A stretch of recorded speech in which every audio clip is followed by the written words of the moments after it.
Selamat datang di channel Vlog Masel. Jangan lupa subscribe, like, komen dan aktifkan notifikasinya. Selamat menonton. Bab 19. Perasaan lebih. Randa kini sudah selesai membersihkan diri dan ia juga sudah mengganti pakaiannya. Pria itu tersenyum melihat Catherine, yang berdiri di depan cermin.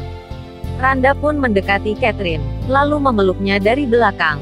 Kau tidak perlu bercermin. Kau wanita tercantik yang ada di dunia ini bagiku. Jika saja kau tidak pernah mengkhianatiku, pasti aku tidak akan pernah mendua.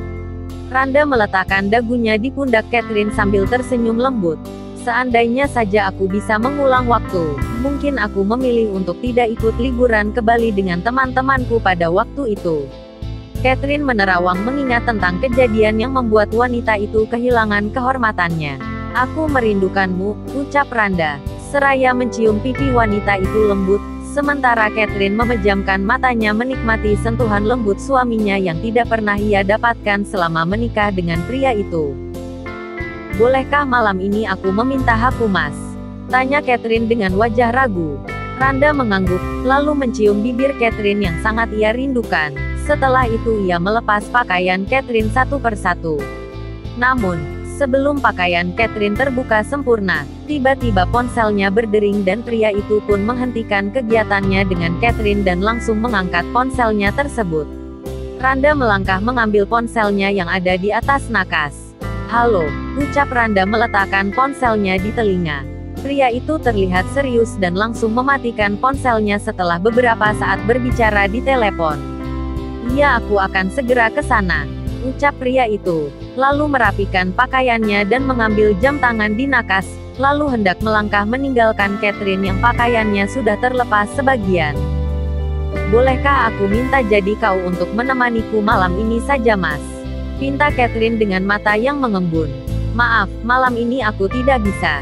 Mika masuk rumah sakit karena keserempet sepeda motor tadi.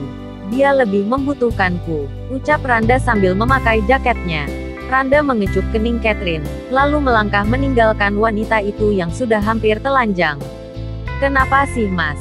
Kau harus menghempaskanku di saat hatiku mulai sembuh. Aku hanya memintamu untuk menemaniku satu malam saja.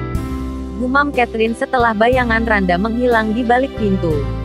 Randa kini tiba di rumah sakit tempat Mika dirawat. Pria itu sangat khawatir dengan keadaan istri keduanya. Meskipun hatinya mengatakan lebih mencintai Catherine, namun, kebersamaannya dengan Mika membuatnya mempunyai perasaan yang lebih, dan tidak ingin kehilangan meskipun pada awalnya ia menikahi Mika, hanya untuk menyakiti Catherine.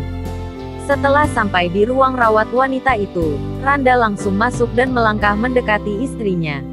La merasa tak tega setelah melihat keadaan Mika dengan kepala yang diperban. Kamu nggak apa-apa, kan, sayang? Tanya Randa khawatir. Mika tersenyum sambil menggeleng pelan. Sementara, Randa langsung memeluk Mika yang masih duduk di atas berangkar pasien. Aku akan terus menghalangimu, Mas. Aku tidak akan pernah membiarkan kamu menemui Catherine, sampai kapanpun. Batin Mika, seraya tersenyum sinis di balik punggung Randa. Au, seru Mika. Wanita itu pura-pura kesakitan agar Randa mengasihaninya. Kenapa? Tanya Randa. Mika tersenyum sambil menggeleng pelan. Ia menatap Devan dengan wajah sendu, meskipun pada kenyataannya tidak. Apa ini sakit? Tanya Randa, seraya memegang kepala istrinya yang diperban. Tidak, Mas. Segala penyakitku akan sembuh jika kau ada di sampingku, ucap Mika. Bab 20. Aku mencintaimu, Catherine. Malam sunyi menyelimuti malam, hanya tangisan yang menemani Catherine, seperti biasanya. Namun, saat itu ia lebih sakit daripada sebelumnya, karena sempat merasakan kebahagiaan yang luar biasa, tetapi ia dihempaskan begitu saja. Catherine menyelimuti tubuhnya, lalu tidur meringkuk dengan wajah banjir air mata. Aku hanya ingin bahagia, ucapnya. Catherine menangis terisak-isak, namun, tiba-tiba ponselnya berdering dan mengambil ponselnya. Devan, gumam Catherine setelah membaca nama yang tertera di ponselnya tersebut. Catherine meletakkan ponselnya kembali. La tidak mengangkat panggilan dari Devan, karena ia tidak ingin orang lain tahu bahwa dirinya sedang menangis. Setelah beberapa kali panggilan dari Devan tidak diangkat, tiba-tiba pria itu mengirimi Catherine pesan. Kamu sudah tidur. Catherine mengambil ponselnya setelah mendengar suara notifikasi ponselnya. Ia membaca pesan dari pria itu. Namun, ia tak menanggapinya. Kenapa sih harus kamu yang perhatian sama aku?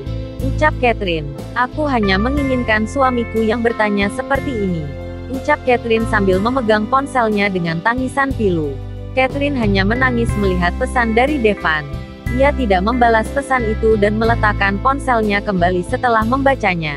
Lalu tidur meringkuk kembali, dan memejamkan matanya mencoba untuk terlelap. Sementara di tempat lain, seseorang tersenyum-senyum sendiri. Ia tiduran di tempat tidurnya dengan berbantalkan tangan sambil menatap langit-langit kamarnya. Aku bukan hanya sekedar mengagumi, tapi aku menyukaimu. Aku yakin kalau perasaan ini adalah perasaan cinta bukan hanya sekedar kekaguman, ucap Devan sambil memegang dadanya yang terasa sesak. Aku tidak pernah sebahagia ini sebelumnya. Bahkan selama aku menjalin hubungan dengan Tika, aku tidak pernah merasakan hal ini. Devan tidak bisa memejamkan matanya mengingat kebersamaannya dengan Catherine. Devan duduk kembali. Lalu ia melihat Catherine berdiri di depan cermin sembari tersenyum. Lalu pria itu mendekat dan memeluk wanita itu dari belakang dengan mesranya. Aku mencintaimu, Catherine, ucap Devan seraya mencium pipi wanita itu, lalu memejamkan matanya kembali dan memeluknya erat. Namun, pria itu malah jatuh karena tersandung kursi dan ia pun tersadar dari khayalannya. Bodoh, umpat Devan sambil tersenyum dan menarik rambutnya kasar. Lalu ia berdiri lagi dan melangkah menuju nakas. Apa dia tidur? Devan mengambil ponselnya, lalu menghubungi Catherine. Namun, wanita itu tidak mengangkat panggilannya. Lebih baik aku kirim pesan saja, gumam pria itu. Lalu ia mengetik sebuah pesan singkat pada Catherine. Devan memejamkan matanya sambil tersenyum, lalu melihat ponselnya kembali. Namun, dahinya mengerut saat melihat pesan yang ia kirimkan pada Catherine contreng 2 dan berwarna biru. Dilihat, gumamnya. Apa dia sedang bersama Randa? Aku tahu aku salah, tapi aku sudah tertarik padanya sejak pertama kali bertemu.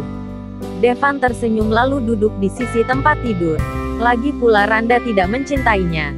Jika dia mencintai Catherine dia nggak mungkin menikah lagi, apapun masalahnya, ucap Devan. Pria itu kembali tiduran di ranjangnya dengan wajah yang terus mengembangkan senyum mengingat semuanya tentang Catherine.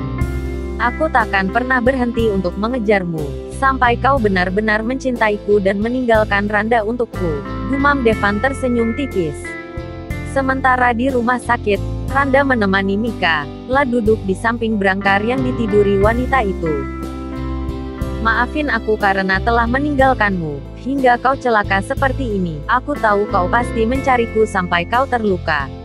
Randa mengusap kening Mika pelan dengan jari jempolnya. Wanita itu berpura-pura tidur, hanya untuk mengelabui Randa agar pria itu tidak curiga bahwa wanita itu hanya pura-pura, bersandiwara. Seakan-akan keadaannya sangat lemah hingga pria itu tidak tega untuk meninggalkannya sendiri di rumah sakit tersebut. Lanjut ke bab 21.